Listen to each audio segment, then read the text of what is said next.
You should not be here based off statistics. You're literally beating up something that God made.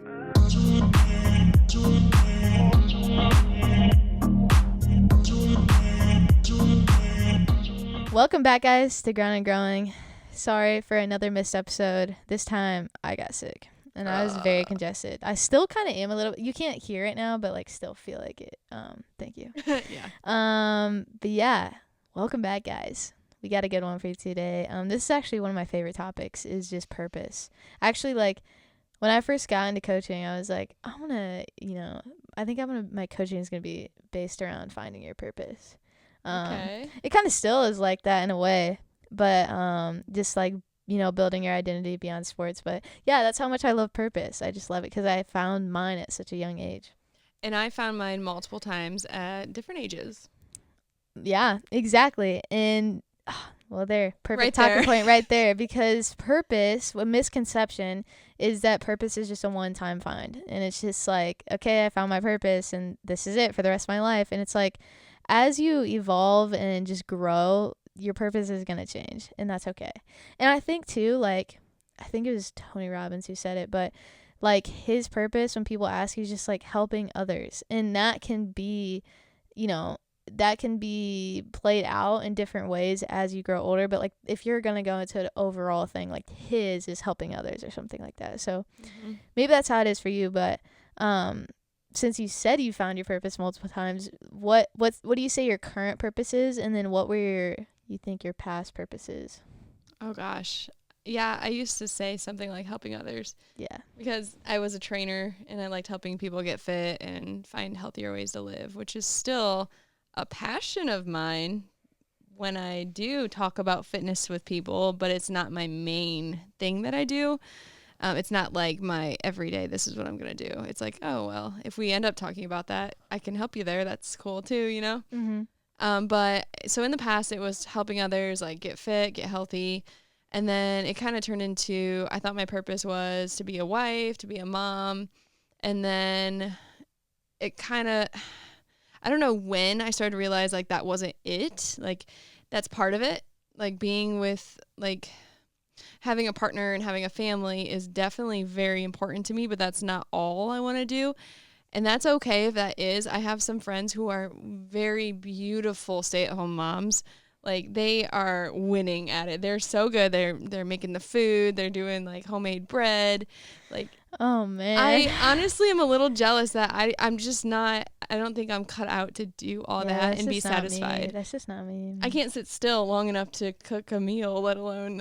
In my eyes, that's a hard job. Yes, like, that's hard. That is dedication and love and patience and very, very traditional roles. And it's honestly beautiful that some people still have that.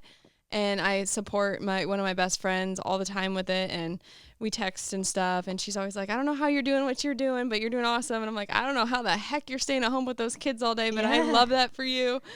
And they're perfect little family, they're doing great, but she has her struggles too. So every route you choose isn't going to be perfect, but her purpose is that. And so I thought that was mine, and I felt like kind of forced into thinking that too, with like beliefs I had and religion and stuff at the time. And I was like, well, I'll just do whatever job, and just make do until that happens. And then no, it's like, I was like, ooh, I really like sales. Ooh, I really like marketing. And like, I'm really good at this. This is like lighting me up and fueling me. And then I love being creative. So as you guys know, like we met at a creative job doing marketing, and that's one of my passions. But my purpose now, after all of that, has changed so many times. And that's just two of the biggest examples of it in my past lives. I think now it's to impact others.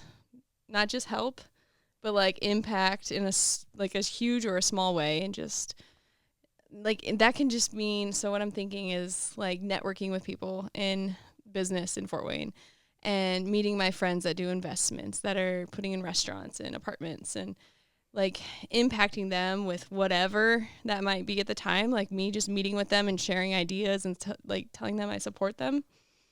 But also impacting by like starting the women's group I started. That literally fuels me up, and it makes me feel so like full and happy and excited and inspired that yeah, this year has made that clear, like since January. So a couple months ago, it's like maybe that is my purpose now.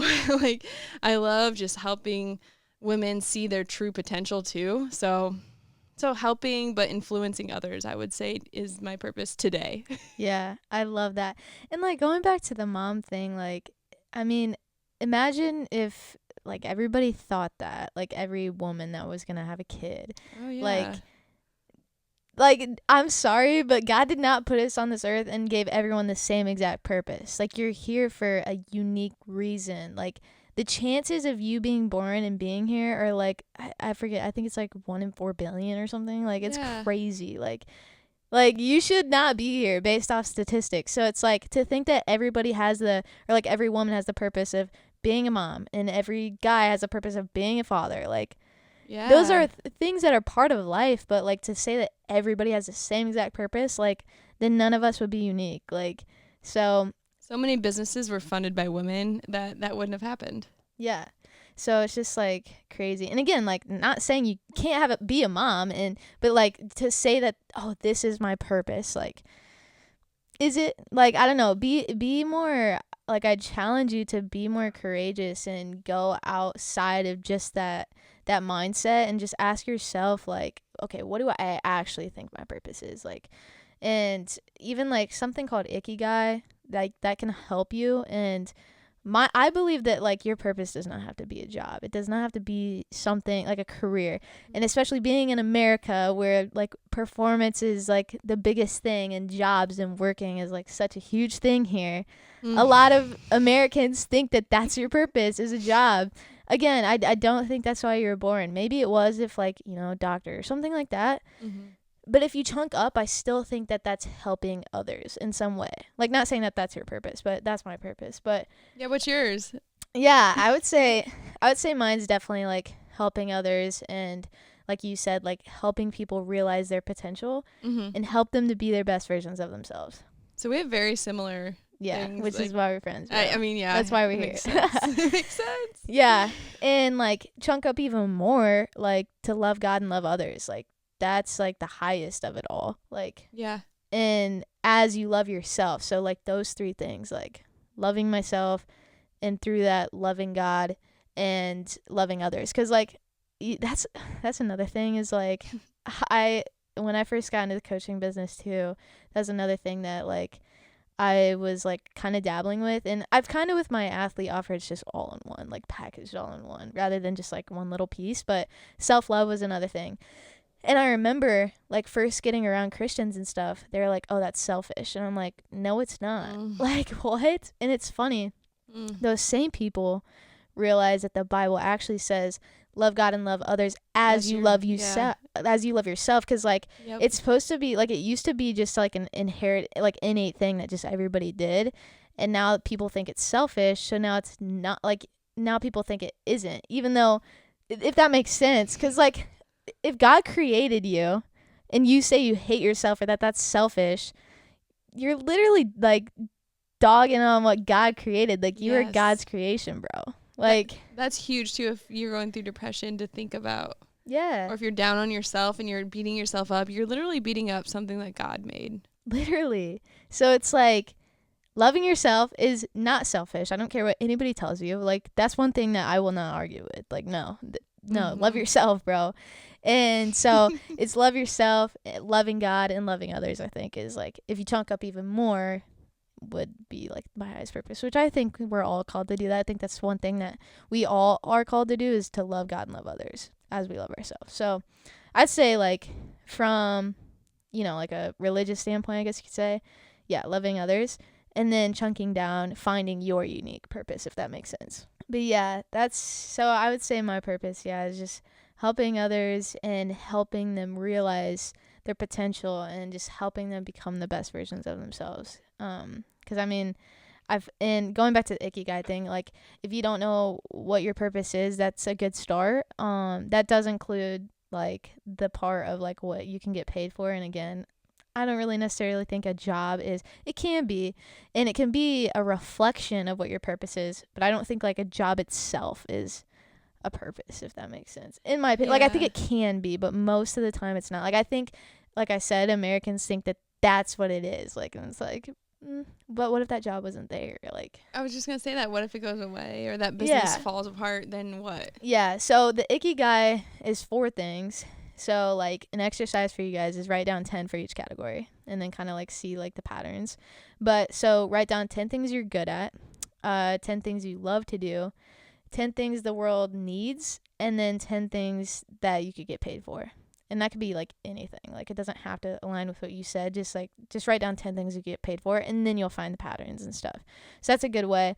And then something I like too is from that, once you figure out like the top 2 from each category or whatever, like, and ask other people too, what do you think like aligns with me the most? Like, so ask yourself and ask other people, get their opinions. And then I always like to like pick 4 words that describe kind of like everything that you just wrote down. So like when I did this exercise like 3 years ago, mine was like learn, grow, create, and impact or something like that. So perfect. Yeah. That's so weird that what's it called? Ikigai. It's like a Japanese. Icky? Yeah, it's like I'm surprised you've never heard of it actually. Well, I actually did exactly that. And I didn't know that was a thing. Like I wrote down what I love to do. I found it the other day from years ago. I was That's like, weird. crazy. I was like, it's still the same. Like I still love doing the same things. And the things that I wrote down, I was like, why didn't I realize I was an entrepreneur when I did this? Like I literally wrote it in front of my own face and I still didn't do it. I was still scared. Yeah. And I love the piece too of like what the world needs, because I feel like that's where the purpose piece really comes in, because I feel like the loving what you do is like values, and I feel like values and purpose are different, but they come together. So like the loving what you do, I feel like is values, and then the talent is just like, you know, a naturally inherited thing, I guess you could say, or a skill you've learned. And then the what the world needs piece is like the purpose part. I feel like it ties it all together. That's so cool. Like I handmade did that. That's awesome. I'm surprised you've never heard of it. It's actually really big in the self-improvement space, but it's like a Japanese, it like originated from like a Japanese thing. So that's why it's called Ikigai, like a weird name. That's cool. Like, yeah. Sweet. We should share that link too if anyone wants it. Yeah, honestly. If you want it, comment below. We'll send it to you. Yeah. So comment. But how do you think, if you have any thoughts on this, like where do you think the differentiator is from values and purpose? I knew we were going to go down this road as soon as you said it. So what you value is more the things that are important to you, and purpose, I think, is more what you feel you should do about it. Yeah. You know? Yeah, I like that. More of an action item than like this is my founding values. Like this is what I see as important, and then here's what I'm going to do. What I feel like I should be doing about it. Yeah, I love that. Yeah, I feel like values kind of like what you said, like values is what you love to do, what lights you up. Like I guess you could say more passion. I mean, there is a difference between passions and values, because passions a lot of times are like short-lived things. That's why it's like passionate. Like I don't know, like say you had if that makes sense. Yeah. But values is like what you love, and kind of I feel like a good piece to keep you aligned. And then the purpose, yeah, like you said, like I feel like purpose is just like values is what we inside feel, I guess, and then purpose is like what God's called us to do live out those values. Yeah, and like what we're born to do with our natural talents tied in with what we've learned. Yeah, because like values, I feel like is like it comes from what you've learned growing up, whereas purpose, I feel like, is what you're called to do, like what you were born to do. Yeah, and that's crazy because I also wrote down on my list thing that I made a while back, like things I've always loved was like art and being creative and being like helpful and feeling like I did something good and just like things like that. And I'm like, yeah, that still stands from when I was a kid. Yeah. That's crazy. And they say you revert back to the things. So like in your 30s or like when you're older and you feel lost, reverting back to what you love to do as a 13-year-old is, yeah, I know, right? Instantly you knew what I meant. It's how you can find yourself again and like spark that, like that passion and the actual like purpose within you. And I actually shared it on, it was like a trending audio of someone saying that phrase on Instagram, and I put it to, like, I put the audio to a video of Theo and I painting pictures, and I added to it, and I was like, yeah, and if you can share that with your kids too, and like share what you used to love doing as a kid with them, it's so, oh, it's so wholesome. It's so neat to see. Like, I loved painting and just like making a mess on the canvas, and so we paint outside last summer.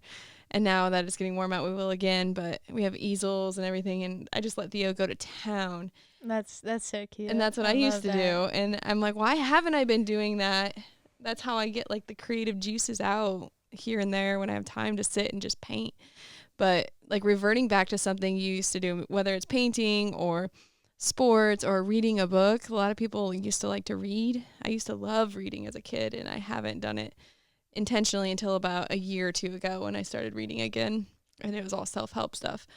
But reverting back to something that you remember yourself being super happy and free with when you were younger can help you like lean into, what do I really like to do in this life? Like, what really makes me happy? Yeah, I'm so glad you brought that up, because actually a question I was gonna ask you is like, what is something like you're doing now that your younger self would be proud of?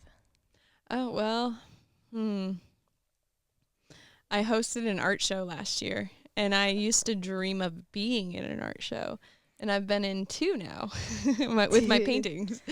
Once when I was in high school, they had like they chose like the best ones in the class and took them to some show, and I used to be pretty good back in the day, you know. And then when I hosted my own show, I put one of my own paintings and 2 of Theo's in it. But that was super cool, and it was in an open house that I sold. So it was just like the epiphany of, holy crap, I just did something I only dreamed of doing, was hosting an art show times 10, because I also sold the house. Let's go. So That's not cool. even my life, and it makes me like smile so much. Because you're like, so close. Like, that is that's so just real for you awesome. too. Like, That's awesome. literally. I'm like literally, I don't even know what you looked like when you were younger, but I'm like literally just like visualizing your younger self. Oh like, my gosh, looking up at you right now, bring like, pictures. oh wow, that's so cool. I was like, such a nerd. Aw, that's cute. Yeah. Yeah. Yeah. So what's something that you, like, back in the day have reverted back to, or like something that you remember yourself doing when you were younger?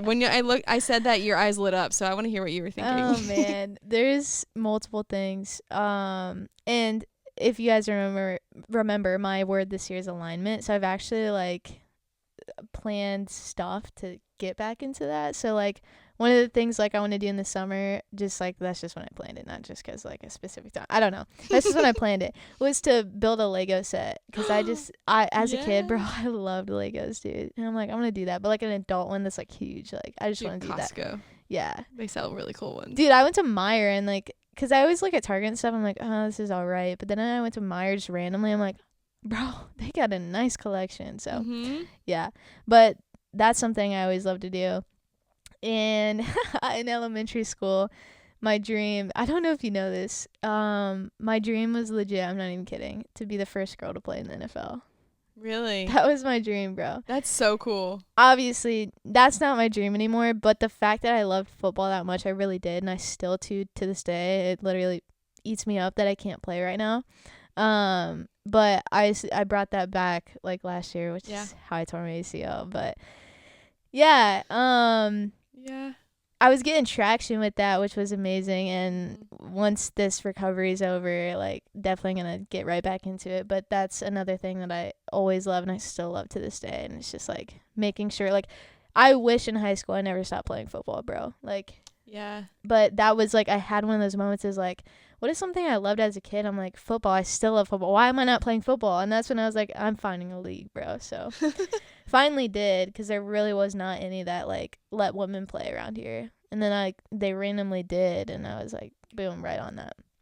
That's so cool. And you'll get right back to, you're so young to not bounce back and be able to rehab and recover and come back even stronger. I hope.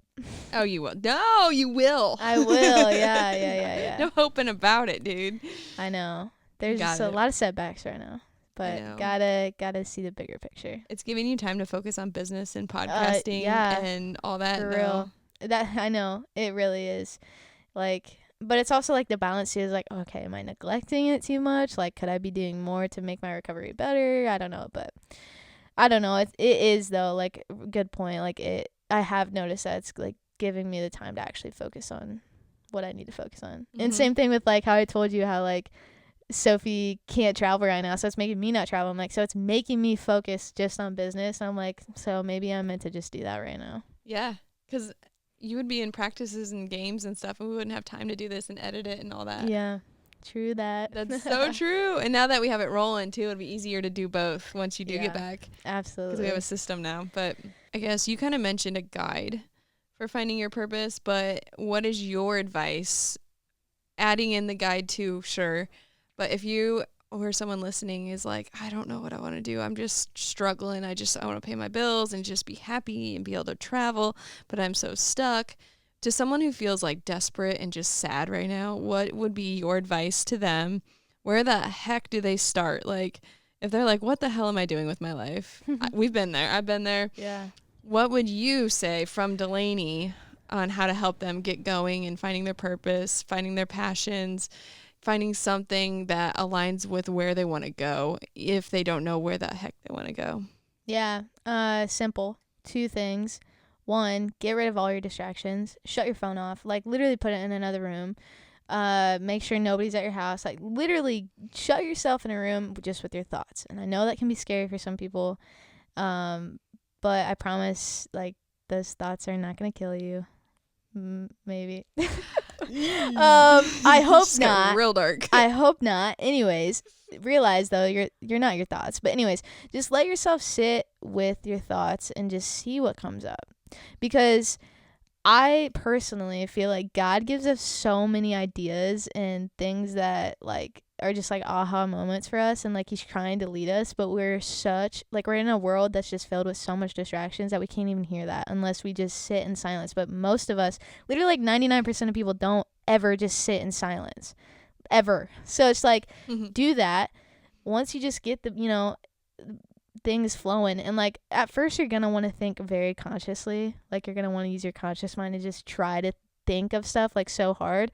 But once you just sit there after probably 5 minutes, then it's gonna be too hard for you to like try to stay focused like that. So then your subconscious mind will come in, and that's when the thoughts will just come flowing in. So just trust the process, and just give yourself time every day to just sit in silence and just see what comes up. And then secondly is journal. That is like the biggest thing. Just asking yourself the right questions. I think that's super important. And just figuring out, like actually asking yourself, what am I good at? And I know that's another limiting belief for people is they think they're not good at anything. Yeah. I promise you are good at something. You just got to look at like the things in your life, like what is something somebody else said to you that you're good at. I was going to say that someone's probably pointed something out that you've done in the past. So it's like when you give yourself that time to just sit in silence with no distractions and a journal and a pen, those things will start to come up. You just got to actually think about it, and like, again, no distractions, because I promise you're good at something. So I think that's like the first piece, is just figure out what you're good at, and then you can kind of go based off there. Then you can look at, okay, based off the things I'm good at, what do I actually like to do out of those things? So it's kind of still using that guide in a way. I still feel like that Ikigai is a great thing to do. That's actually how, I kind of found mine. But yeah, just like journal and sit in silence, and I promise you'll find something. Yeah, so if you're lost, start there, and then things will pop up, and then you can do some research after. It sounds like a meditative session too that you're kind of recommending, where you just sit with yourself. Yeah, I always say like prayer is talking to God, and then meditation's God talking to you. Ooh. Yeah, that's how I kind of see it. I know there's some Christians that think meditation is like a sin. It's not. Oh yeah, when I took yoga teacher training, there was a lot of Christians that were like, "Why are you doing that? That's voodoo." I'm like, man, excuse me, what? The body and the mind connected? Yeah, no, it's in the Bible. Maybe you need to read Jesus' story a little bit more. But I'm not. Just to preface, I am not like a Bible scholar, so please don't come at me. I'm just saying, right? And in my opinion, I don't think that's a sin. But anyways. yeah, I think meditation is a great piece, and it's like you're going into that meditative space. But yeah, that's the way I think about it too. And like, again, this to me isn't even religious, honestly. It's just like, if you don't believe in Jesus, I believe in Jesus, but if you don't, I still think higher power in general, whatever you believe in, this is still practice. I think talk to God or talk to whoever your higher power is. And in my sense, in the Bible, it literally says, ask and you shall receive, and like knock and the door shall be open. And it's like, God knows our hearts. He knows everything about us. He knows what we want, but we have to ask. We have to make the first move. If we don't ask in prayer, like, and even in I think it's called the Serenity Prayer. Again, I'm not a Bible scholar. I don't know. But if you break it down, it goes into like ACTS on like how to pray or whatever. And so it's like adoration. So just like basically like admiring God for who he is, and like him being our father and just the great being he is. And then it's like C is like confessions, because we all sin, whatever. So just bringing that up. And the T is thanksgiving, just saying the things you're grateful for. And then S is like, I forget what the S means, but basically it's the ask, like the ask part of your prayer. Supplication, that's what it's called. Okay. But it's basically asking for what you want. So it's like, make sure you're actually asking God for the things you want. That doesn't mean he's going to bring it right away, but he may bring you the opportunities. And this is something I love too, is like God always answers prayers. So even if it's 5 years from now, it'll be answered. So it's just like, make sure you're actually asking for it. And then also maybe try meditating and see what God has to say to you. I'm not going to say you're going to hear his voice and things like that, but just like see what comes up, see what you feel. Maybe you have an idea. Like, I don't know what it is for you, but like you also won't know unless you try it. Yeah, and sometimes the answer to your prayers isn't what you think it is. So people are like, oh, he didn't answer, blah, blah, blah. But I'm just going to go take this opportunity because that's the only thing that popped up. And it's like, oh my gosh, that's probably the thing you're supposed to do for now. Like, it's not, you don't have to do anything forever. And it's a stepping stone, if anything, too, sometimes. I literally was going to say that exact word, bro. Like, literally. Like, okay, like, say you're praying for more money. Like, okay, what if God, gives you the opportunity to go get more money? And even if you don't, maybe it's not even a job. Maybe it's something you literally, like, have no idea, but maybe it's like an event you're supposed to go to and you're like, oh, I don't want to go to that. It's like, but maybe you're supposed to meet somebody that's there that would get you the opportunity to make more money. Like, it could be like a streamline of things to get to that prayer, but it's like, just trust the process. And I'm not saying that means everything that comes to you have to say yes to. I'm not saying that either. It's just like, until you like build a relationship with God and build self-awareness with yourself, you're not really even gonna know like how to make those decisions. But when you get a good relationship with God and with yourself, then you'll kind of have that intuition and like guide by the Holy Spirit, because like once you're saved by Jesus and have that relationship with God, you have the Holy Spirit with you. So if you have that, like if you are constantly nurturing that relationship, then you're gonna have the intuition and just the ability to make those decisions and kind of see like what's for you and what's not for you.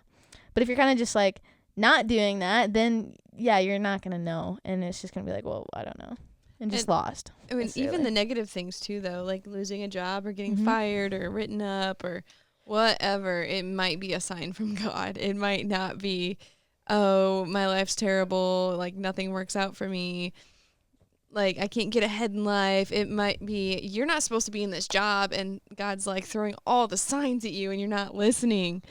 Like he's literally making you want to quit, man, because you're not supposed to be there. It's fine if you stay there until you can get another job, obviously, but start looking, open up your eyes and your mind too to like other options and possibilities. If it seems like you're just spinning your wheels, we've talked about this in the workplace before, and like you don't feel the passion, you can't align the values to the job that you're doing, you can't switch positions to something else in the company that fits you better, it's just not working.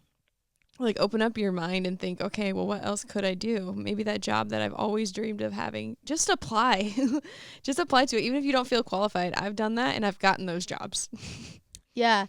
And, like, say those negative things that happen, even if it wasn't from God necessarily, something that I love, like, just is the fact that, like, positive thinking might not always work, but, what always does work is negative. So it's like, Like, do you Always- understand what that means? Always doesn't work is negative thinking? No. So positive thinking might not always work, like, because, like, say something's really negative, it's really hard to be positive, but you know what always works? Negativity. Oh, So yeah, it brings saying you it works saying in down. the bad way. So we know that always works. So at least just, like, try to be positive in this situation, or at least just neutral. Like, because, like, maybe it won't work, but at least trying that, like, is better than going to the negative side that always works. And I mean works in a bad way, if that makes sense. Yeah, because it brings you down. So why sit and dwell and get all negative about things if it doesn't feel right? Get constructive like, instead of being like, oh, so and so, like, my job was so bad, my boss was mad at me today. I was gonna say constructive criticism, but, like, get down and gritty and grind and find out a different path. Like, start doing your research, start looking around, start working on your hobbies, doing things you're actually good at on the side, build them up. Like, start an Etsy shop, start a whatever. Like, get your ass to work and you'll find your purpose. I promise. Dude, literally Gary Vee the other day, I guess so, like, worked up into this topic, but he posted a video that said, was it Gary Vee? No, it was Trump, I think. I can't remember the source because I don't scroll often, and it was, like, brief, and then I, like, turned it off. But it was it. If you're depressed, get your ass to work. It was Trump. That's what it was. So I don't care who you believe in, blah, blah, blah, politics. If you're depressed, get your ass to work. So I went through a very, very difficult divorce. I had a newborn. I was studying to get my real estate license. I had a job that didn't pay me enough, but I got my ass to work. I was never depressed. Just saying. Yeah. I was very, very strong with what I knew I was working towards too. And I knew the future I was building. In the moment, it was like, I can barely pay rent. This was 2 years ago, guys. Like, I've bought a house since then. I'm saving up to hopefully start investing. Like, it's insane what a lot of grit and hard work will do for you, and how little time you have to sit and mope when you're doing that, like, to build that up. Yeah, that time in my life was hard and it sucked. But I was like, any opportunity I had to go out and meet some new friends, I went and did it. I was pushing myself out there socially, and even though I was, like, super sad and, like, scared about what was going to happen, I just kept pushing and pushing and pushing, and it got me a job at Art Home Photo, it got me in front of Dustin, it got me known, like, seen by builders, it got me a listing, it got me, like, where I am literally today, able to pay off credit cards today, actually. Congrats. Yes. So I'm working on becoming debt-free minus a mortgage and a car payment. And I've been there before, actually, a couple times in my life where I was great credit score, no debt, but I've been pushed back by life and paying off a lawyer. So I literally have one more payment to do with her. And then I am lawyer debt-free. I'm credit card debt-free, and I am busting my ass to do this. And I don't have time to sit and get sad about it because I'm too busy doing something about it. Like, that is one thing. We could go on a whole tangent about that. I'm gonna ask you, like, how do you, like, I love that, and how do you balance, like, how do you figure out that that's not just filling a void, rather it's actually serving a purpose? Because, like, in your situation, I feel like that fits your purpose. For people that might not, like, I don't know. I feel like you actually did inner work before that happened, and that's why. So it's like, sorry. No, you're good. I just don't want people to get confused of, like, filling this void, and then when, like, the work's not happening, and you sit down in your bed at night, and you're like, fuck, I'm, like, hate life. Yeah, So I also worked like, on me too. Yeah. So can you talk about that piece too? Yeah, like, with that? I know I got so heated about the money part. No, you're good. I just, yeah. Get those finances Make in it line, clear. people. Yeah. It used to, honestly, like, I wouldn't even check my bank account because I knew it wasn't pretty, and it was terrifying. Dude, I know this is not a financial episode, but that's part of my habits every day is actually checking my bank accounts. Yeah. The more you know, the more you do. The more aware I am of it. Yeah, it might not be pretty, but the more aware of it I am, I'm like, shit. Like, I need to get this shit up. So it's like, I actually think it's a really powerful thing to look at your bank account every single day. Yeah. Because then you actually have that awareness of your finances. So when we go to spend money, it's going to be the more, like, hurtful, like, oh, do I really want to spend this right now? Is that worth it? Like, whereas if you don't ever look at it and you're just like, fuck it, I'm just gonna spend my money, and then you look at your bank account and you're like, I have $1 in my bank account. Like, I've been there so many times, and negative money, like literally the life of an entrepreneur. Like, it's so crazy, and some people can't do it, but check your shit, make sure you're in line, and then if you're not, use it as motivation. So I also don't want people to get like dwelling on it where they're obsessively like, oh, it's so horrible, I don't even have any money, blah blah blah. Don't dwell on it. Do something about it. Like, okay, oh boy, I was negative in my bank account and I had the cash in my purse. I was like, I can get gas and groceries, and like that's all. So we're doing this. So who's gonna buy a house next week with me? Because fuck this.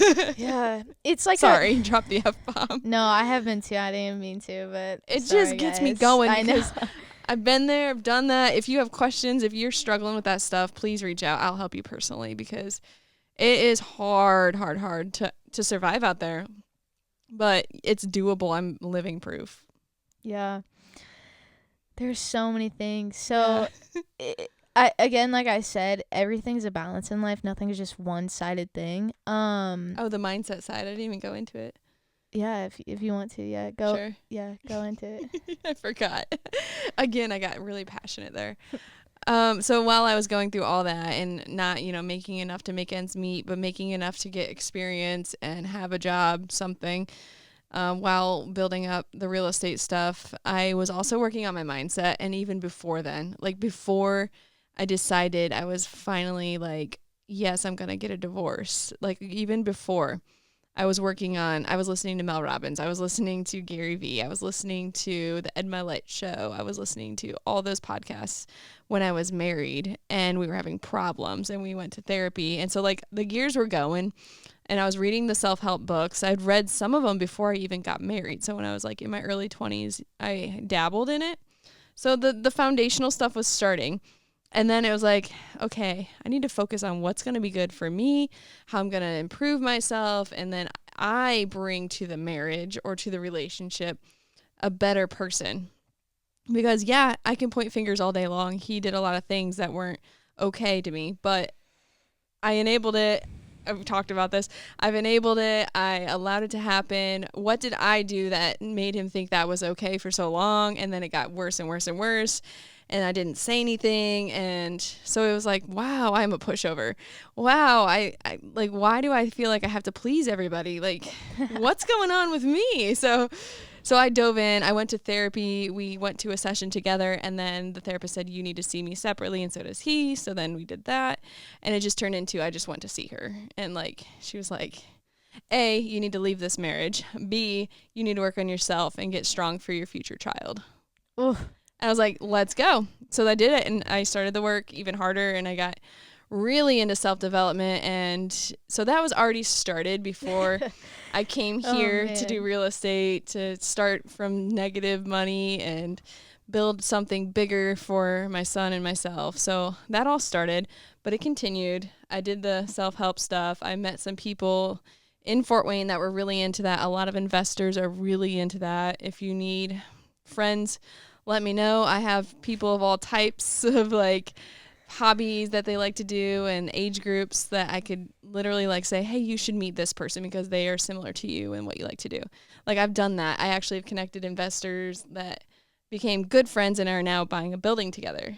Let's go. So cool. So yeah, that was a big piece that you left out. Yeah, sorry. Like, no, you're good. I just I know there are some people that are on the extremist side. Because I know you did have that balance. That's why I just pried it out of you. Thank you. Just knew, but it's like there are some people that do just think like, oh, let me just work all the effing time so that I can't even think with my thoughts. But then when they go to lay down at night, they just hate themselves at the end of the day. So I was just making that clear. Like, don't just fill a void with things. Same thing with scrolling on social media. I did that in high school. You just get on your phone. It's super easy. But that's like the second that phone's down, it's all comes back. So it's like instead of just trying to suppress it all the time, just freaking deal with it, bro. And that's then like good. What you were saying about like your marriage and stuff. Like I'm about to have, actually by the time this episode comes out, I hope that my story is up. So if you don't go watch that, I'd be really sad. So please go watch that. I think it'll help a lot of people, and I've mentioned it briefly on this podcast many times. So to get the full story, the full view, please go watch that. I really appreciate it. But like, just to your point, like in my story, yes, I am talking about experiences I had with friends that treated me badly, but it's like, okay, also point the finger back at me, and I want to make that clear. Like in the story, it's kind of hard to, because you want to keep it in the storytelling way and like really just focus on like why I do what I do. So if you watch that and you're like, why is she being a victim? I wasn't. I take full responsibility. I was not the bestest of friend either. So it's like, if a situation happened, I promise you played a part in it. It's a two-way street. So it's like, find something to take responsibility for it, because I promise it's not just all the other person's fault. There's at least a sliver of a piece that you can take responsibility for. So if anything, you let whatever happen. Yeah. Like they felt they could do that to you. Mm-hmm.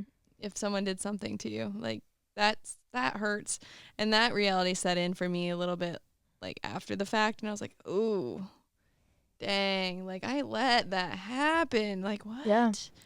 But I mean, you just got to do that inner work and come back stronger than ever. Exactly. And that's like, you wouldn't be able to take responsibility, and you wouldn't be able to even be aware that, oh, I was enabling that, or, oh, I am a people pleaser. I'm a people pleaser. Like, Not and anymore. it's like, I'm still figuring that out. Like, I'm not perfect. I'm still figuring that out. Like, it is hard for me to say no. Like, and it's just those programs. So it's like, you've got to do the inner work. The inner work never stops. And you've got to just get clear, number one, on who you are and what you value. That's the first step, just building self-awareness. Like, that's just the first step. And then you can go into like actually breaking those up. But first you gotta get aware before you ever change anything. So that's the first step. And then once you're aware of those things, like, what are my programs? What are my limiting beliefs? Like all that stuff. Then that's when you can actually get the tools to change those things. Yeah. And I think like going back to like your advice to people if they're like struggling with what's my purpose? What do I do? And you're saying meditate, sit with yourself, write down what you like and what you're good at and what blah, blah, blah, like all that stuff.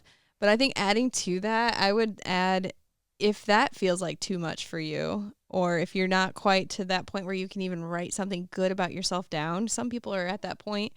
I would just literally, this is what I did when I was at that point. I put a podcast on, and there are so many, like this was like 7 years ago. And now there are so many good ones. Literally go to your Spotify or whatever, go to categories, go to self-help, go to mindset, go to growth, whatever, and just click one and just start listening through them. Come to ours, please. Yeah. And and just listening to people who have been there and done the work. And like, even if you're like, oh, this is a little hoaxy, or like maybe you're like a little bit in disbelief at first, but the longer you listen to it, it'll make more sense, I promise. Because I was like, man, these people are like high on life. What are they on? But literally just keep listening to them, because they go into it, they explain, they help. And I mean, I listened to The School of Greatness too by Lewis Howes. He was a really good one, like 5-6 years ago. Dude, he just went on my favorite of George Janko. They did like a co-episode, and it was really good. Ooh, okay. But yeah, literally, if you're like, I don't even know what to write down, just listen to a podcast or read a book, just Audible, physical book, whatever. Just start somewhere. Yeah, and I mean, you kind of touched on this, like, but like find people that have gone through what you're going through. And that's another reason why I made my story video, is just because like maybe some people view it as like, oh my gosh, she's just like doing whatever. Like, no, I did it for the people that like are going through this right now or have gone through this, and just to show them that there's hope. And I don't even have like a crazy story. Like I've never dealt with I've dealt with feelings of depression, but I wouldn't say I've never had depression or anything like that. So mine's not like, to maybe some people, like super crazy, but it's still like we all have a story and something we've gone through. And literally everybody online that's, famous or whatever that you might look up to, like they've also gone through things. So like find those creators that are vulnerable and actually share their journey to show you that it is possible, because those are my favorite creators, are the ones that like they show pictures of the time like 2 years ago when they were, you know, like getting blackout drunk and had no money and like were super lost, and just to see where they are now, like it is possible. So it's like find those people that can give you the light, give you the hope, and can kind of just give you the blueprint of what they did to get to where they are, and just see what works for you. Like you don't have to copy everything they did, because it may not work for you, but maybe take pieces from like different people's stories and just try it out yourself, see what works for you. Mm-hmm.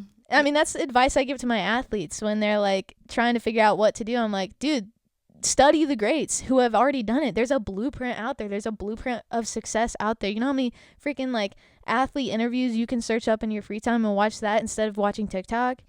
Like, you'd learn so much. Kobe freaking gives his entire blueprint on how he became successful. LeBron James does too. Like, what are you doing, bro? Like, there's so many people like just that like give their entire blueprint of like how they got to where they are now, and so there's really no excuse, honestly. And that goes to prove that people that are up there where you want to be are more than willing to help. Like, they want to help. And what I was going to say earlier when you said that, like, reach out to me, whatever, like, it's like if you're feeling this type of way, like, and you still know that people will help you and you still don't, that's a you thing, man. Like, you got to figure that out. Because, like, at that point, it's almost like that's become your entire identity of, like, let me just isolate and, I hate to say it, but throw a pity party. It's just, like, again, nobody's going to come save you. Like, it's you. And that's it. Like, yeah, you're going to have a support system around you, but nobody's going to carry you up there. Like, you've got to do it yourself. Yeah, that's good. Yeah. And you can't make someone do it to themselves, like to help themselves either. That's a hard part for me. Something Jimmy always says is you can lead a horse to water, but you can't make it drink. Yeah. It's such an old school saying. Yeah, I've never heard it until then, but yeah. Really? Yeah. So it must be old school. It's true. Yeah, it's true. But yeah, it is true. Like, you can try and help someone as much as possible, but I mean, if you're not willing to take it, that's a you thing. But if you're watching this podcast, you're probably not. So congratulate you on that. Exactly. If you listen this long, you are into self-development and what we're talking about. So you're there. Yeah. Hopefully, at least. Yeah. And if not, you'll get there. Mm-hmm. Just keep going. And so going into all these things, I think, like, once you figure out your values, who you are, your purpose, what you're meant to do, I feel like that's when you finally can, like, find your community too. And yeah, if you watch my story, you know that's exactly what I went through. Like, but I think I mentioned it in the first ever episode we did, but Belong by Rada Algarol, or however you say her name. I'll link it down below, but that is like the first book I ever read. It was so good I read that first book, because I feel like if I would have read any other self-development book, it wouldn't have made sense at the time, because I was in high school. I probably wouldn't just not had the competence of like these other things, but that book literally like is the blueprint of like figuring out who you are, building self-awareness, and then the second part is finding a community based off that. Yeah. That's so good. Yeah. But do you have anything else, like, based on purpose or identity or anything like that? Oh, identity. Let's go there. So identity changes over time too, because you can be a single person figuring it out in college or in your early adult life. Then you could be an engaged person figuring it out with another person, and then you could be married. Then you could be divorced, or you can stay married, and like there's so many different identities. Hopefully, stay married. But I just relating to my experience. But you can have so many identities too. Like I'm a mom. I am a realtor. I am, all these things. Yeah. I try to be a good friend. So many things, and your identity it's always evolving, and you can always add to it and change it and get rid of some of the negative too. So we can go. What route do you want to go with this? Dude, honestly, we can go anywhere. It's so identity is such a cool topic. I love it. And it's also like, have you ever read The Untethered Soul or The Power of Now? They both talk about it. The Power of Now, I think. Yeah, I think I read that. Yeah, like, it's like in worldviews, and like it helps with us. Like, those things are identities. But if you rip everything away, like, if at the core of like our soul or whatever, none of that means anything. Like really.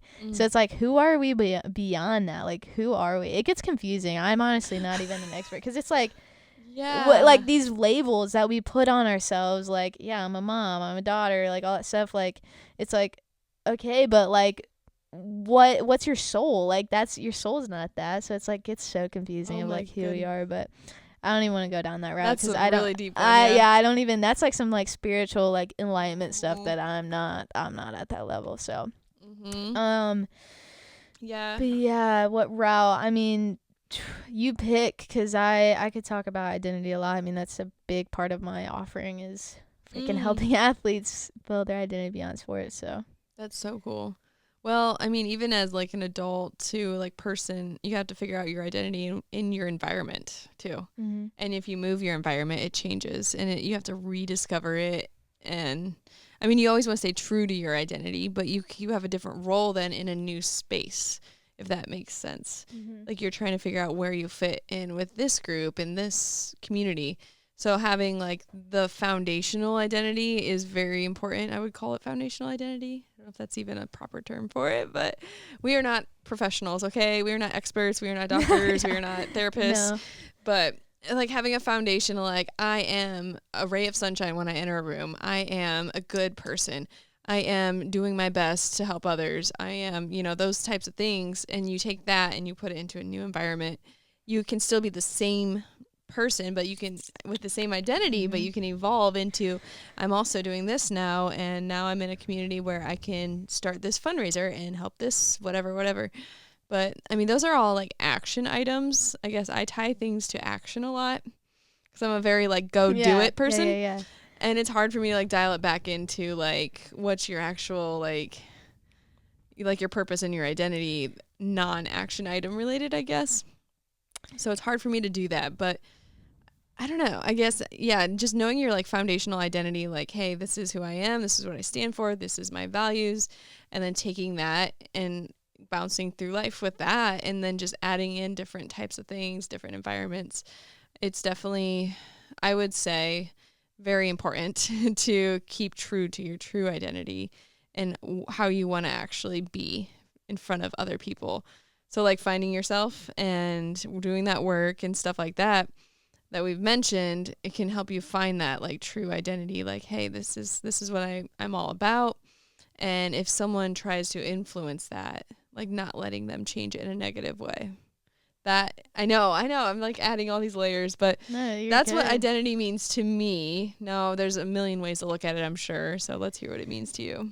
I mean, you actually mentioned something that I forgot to mention with purpose. So let me go back to that for a second. So purpose is also like your beingness. So like for me, like being driven, being loving, being growth minded, like whatever that is for you, like a beingness, that's also a purpose. Like the energy, the characteristics, I guess, you being in a room. So it's like if I, am hanging out with somebody and I'm being loving and I'm being courageous, just whatever it is for me, I'm being on purpose. So that's actually something like I forgot to mention, but you can tie identity and purpose into one statement, like I am blah blah blah by being, and then the things that I just listed. So it's kind of like putting those two together. But identity to me, if you're a Christian, like your identity is in Christ, like that's in the Bible. And I think like just living those characteristics out, like, I mean, Jesus was a loving man, like he loved everybody. So I think that's what, again, going kind of back to purpose too, like just loving everybody, like for who they are, meeting them where they're at, and also pulling them up with you. So like that in a spiritual aspect, identity means that to me. And it also, just like, I mean, obviously it's who you are. I'm just going to speak from an athlete perspective because that's just the easiest way for me. Being an athlete and growing up as an athlete, you like the second I could walk, I was probably playing sports, in which that's how most athletes grow up. So it's like when you grow up doing that, so it's pretty much your whole life and just what you love to do. One day it ends and you have your last game, and a lot of athletes never even think praise God, like before I graduated, I figured that out. But most don't, and you know, there could be like pro players this happens to, when like the last game you have, you're like, who am I? And then you just go on this like years of just being lost. And like, it's just like, if you can figure out what you love and just figure out who can I be beyond this, like that's when it just gets beautiful, because you aren't just an athlete. Like that will end.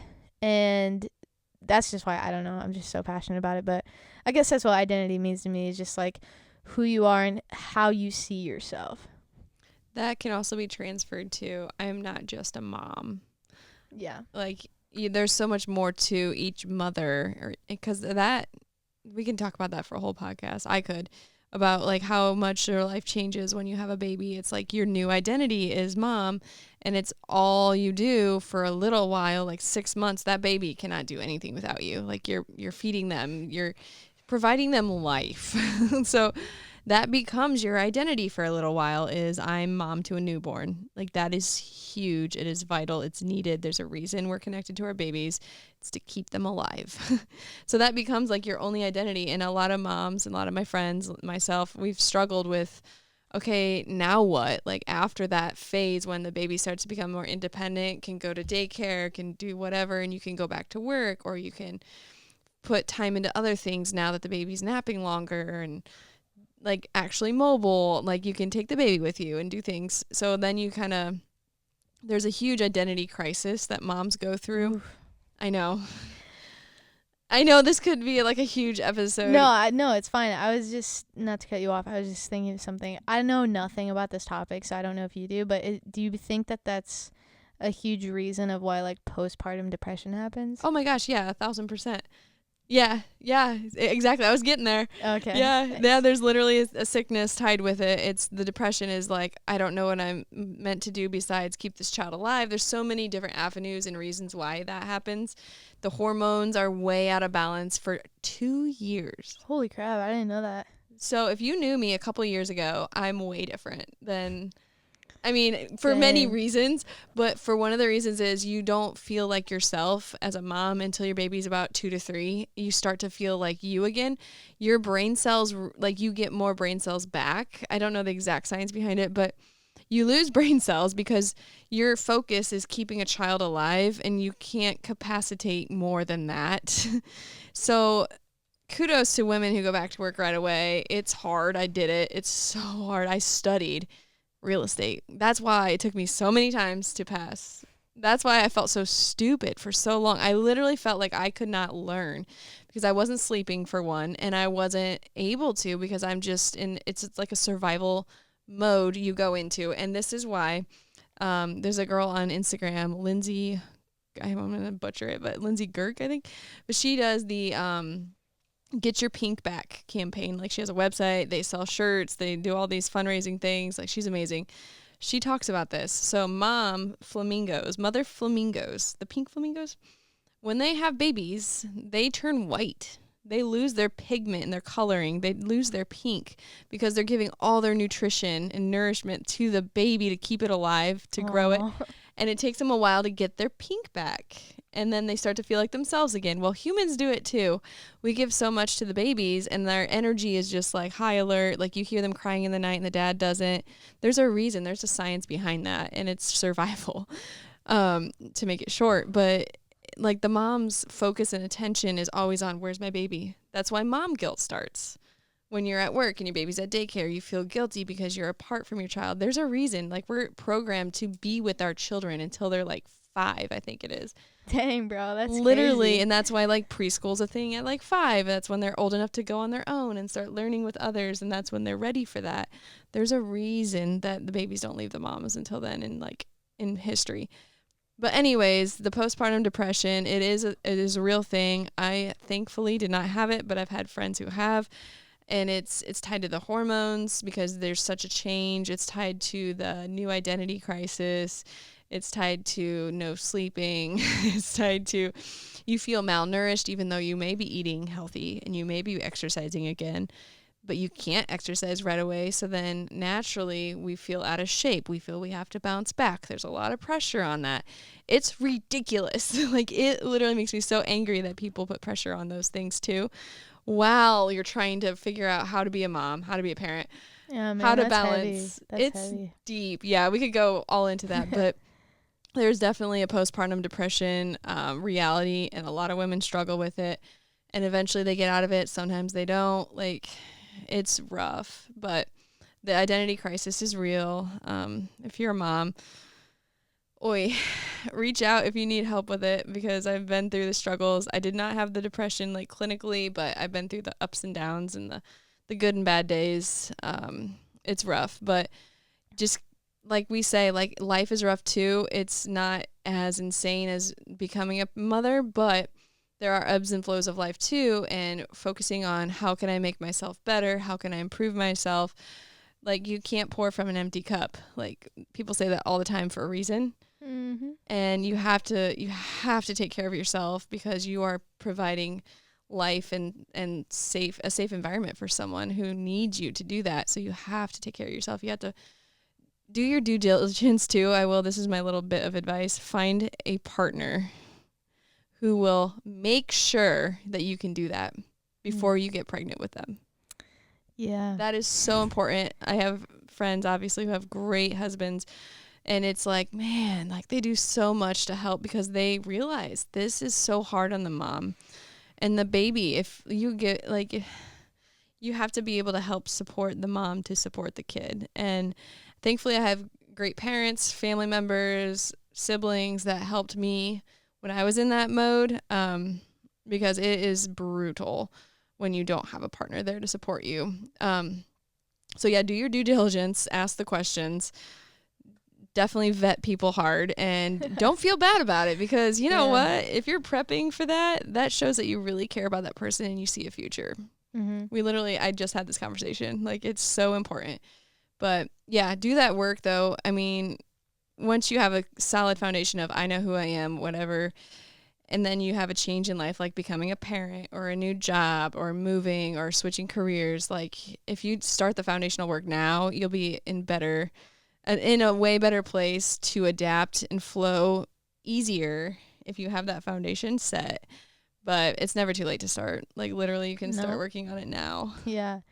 That was a lot. No, that's amazing, and I think we need to do an episode about being a mom. But anyways, I think identity too is just like I said, believe, like, what you believe about yourself. And the cool thing about that is you can change that.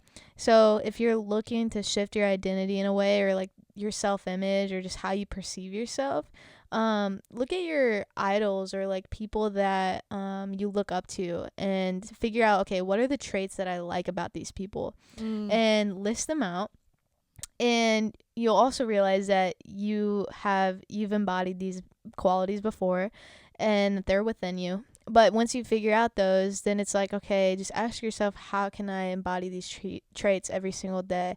And once you start doing that, you'll start to shift your identity and your self-image. And so if you're looking to do that, that's a perfect way to do it. Is there anything else you want to touch on? I love that. It's what you believe about yourself. Like, literally, your identity is what you think you are, who you think you are. And if you don't believe in yourself, like,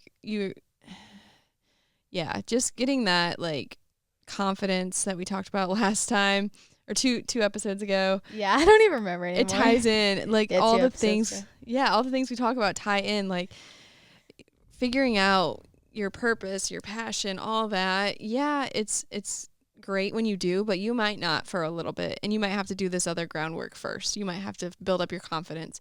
You might have to figure out, like, where you belong in the world and get out of a bad relationship, like, all this stuff. But if you solo travel, like, oh my gosh, that could freaking be the answer for you. Like, just try all these different things, like, and if you haven't done anything, then don't complain that you don't have a purpose. Like, I'm serious. Like, do That's the how I freaking. feel. It's just like, man, like, just experiment with things. Yeah, don't cry to us if you. No, I'm just kidding.